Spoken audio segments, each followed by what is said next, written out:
Hi, I'm Elizabeth Yost-Hammer, and I am the Director for the Center for the Advancement of Teaching and Faculty Development at Xavier University of Louisiana. And in this video, I want to talk to you a little bit about creating effective AI assignments or assignments using AI. So the Teaching Center at Cornell University introduced some of the better practices in AI assignment design. And keep in mind, AI is changing all the time, and these might change as time goes on.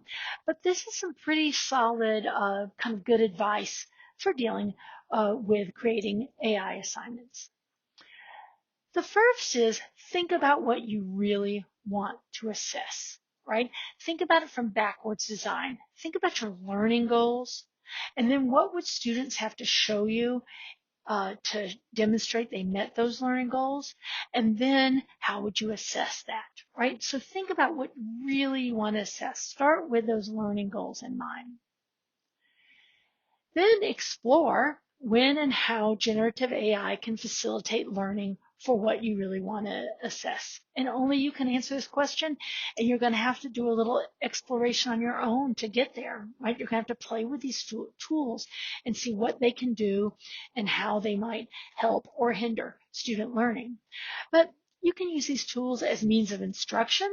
Okay, so getting them to maybe analyze a response that AI gave them, or give AI prompts and see what kind of writing it spits back out for them and have them analyze that. Or you can use it also for practice, right? Meaningful practice for those goals you really want students to get. So have them revise responses that AI gives. Have them use AI as a tutor or a learning partner. There's different ways we can incorporate AI into our instruction in the classroom, and only you can decide how does that work best for your learning goals. But I do think it's important for us to really think about this and do this because we're going to have to teach students AI literacy moving forward. They're going to have this tool moving on to either the next level of education, the next class in a sequence of classes, or ultimately into their careers. So I think the more we can train them to use these tools effectively and ethically, the better off we'll be. Okay, next, they suggest identify when generative AI cannot facilitate student learning. So just like you're going to explore and find out when it might help, when would it help? And we know there's situations where it's not going to help. Generative AI cannot help students develop their own metacognitive skills, right? Metacognition is thinking about thinking, our own cognitive understanding of our cognitions. And we have to be able to identify our success and failures, our strengths and weaknesses. And AI is not going to help students do that, yet still a very important skill for them to develop. AI cannot do authentic application for students. If you think about problem-based learning, service learning, certain types of research, students are going to have to do that. And so that's where AI is going to fall short. And then personal reflection. Now, AI can write a reflection for a student. It just won't be from the student's point of view or anything reflective from the actual student. So we're going to need to think about how are we going to do these, build these reflective skills in an authentic way. The next best practice or better practice identified is creating transparent assignment materials. And I cannot emphasize this enough. The transparency in teaching and learning has been a movement for, over a decade now. When I really started using transparent assignments, it's something that changed my teaching probably more than anything else. The data on having transparent assignments is strong. It helps all students, but especially first generation students or students who might not have the same level of college preparation as others. But now we know that AI, it's going to also help when it comes to designing AI assignments. So that's also useful. So what are transparent assignments? Let's take a moment and talk about that.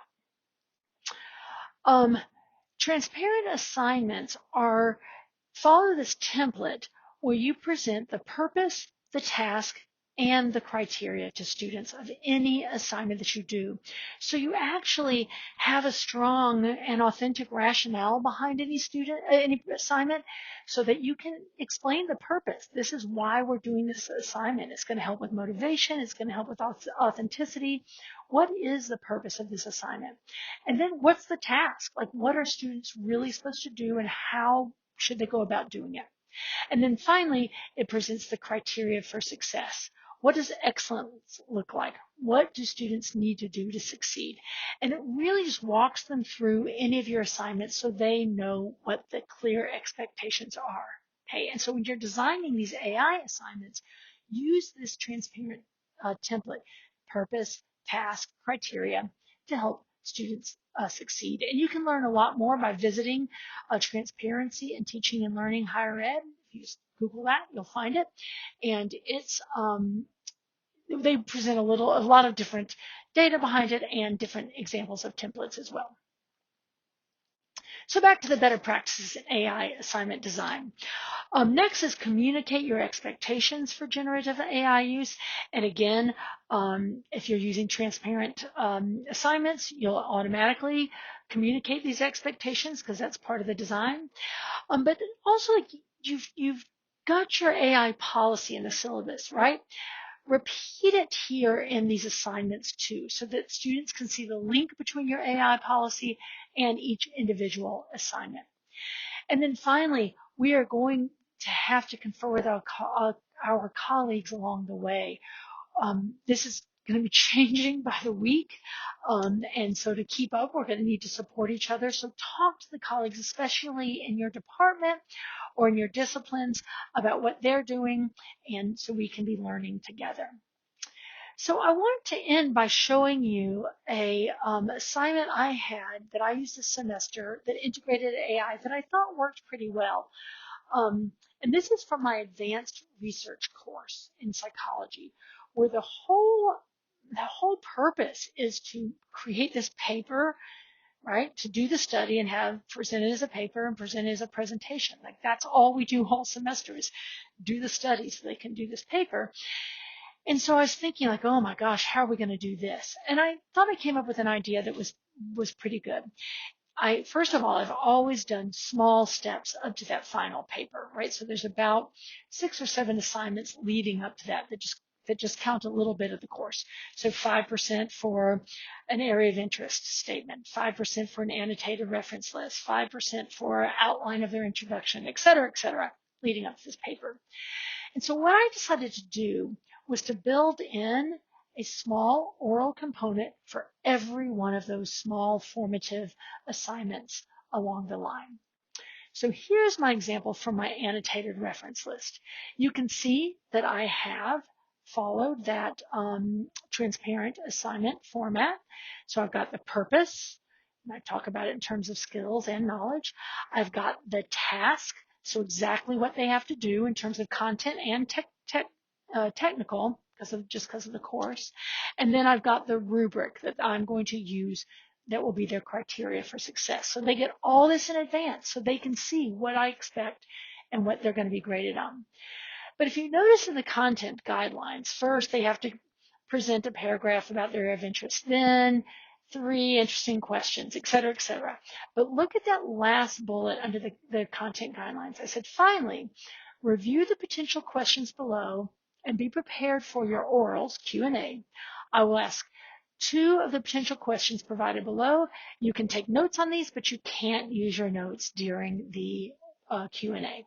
Okay, and my thinking of this is, yeah, okay, they can use AI to kind of help with this assignment, but they have to be able to understand it enough to answer these questions. But I was really transparent and gave them the questions in advance.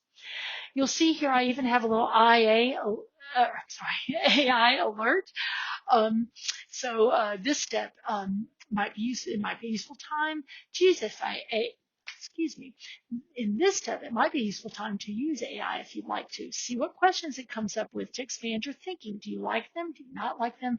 So I even built in for students these ways to use AI.